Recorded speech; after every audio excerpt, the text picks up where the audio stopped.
This is Jackson, and he arrived to me on a harness, pulling very, very, very hard. Impossible to walk him down the street, just impossible. He drags you all over the place to every tree to mark, zigzagging everywhere, and he is incredibly strong. He actually almost knocked me down a couple times, and so he was brought to me for some help on the walks and also with some place command work inside. So immediately swap out the harness for a prong collar. The harness gives you no control, and when he feels the pressure from the harness, I'm showing you right here, he's on a harness. His instinct is to pull harder.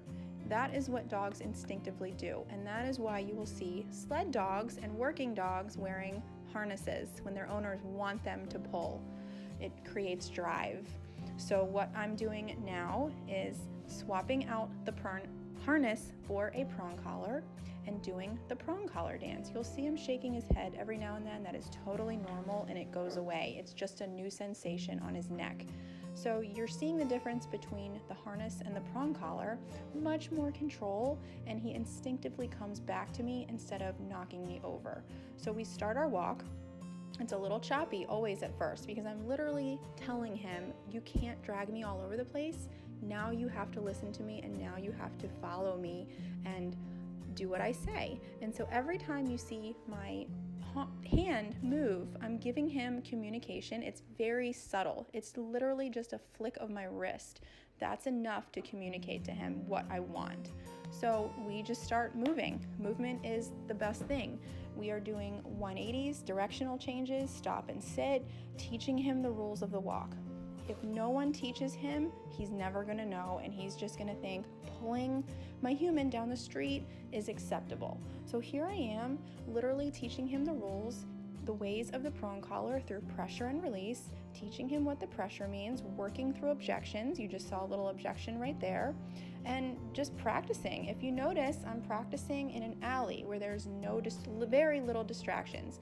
You would never want to take your dog onto a main street or even your neighborhood street when you're first practicing this, because you need to perfect it under low distractions first. So your driveway, your backyard, your basement, your garage, those are all very good places to start.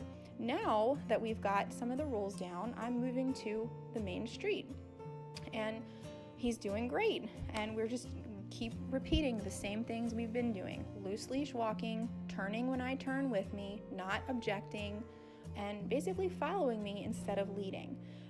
He is a perfect example of a dog who is very, very friendly, very excited, very hyper, who just needs to learn some manners. And once you teach him and give him the opportunity to behave like this, he's going to excel at it. So just again, I'm giving you a different angle of how I'm getting him to turn with me. If you notice, the leash is loose most of the time.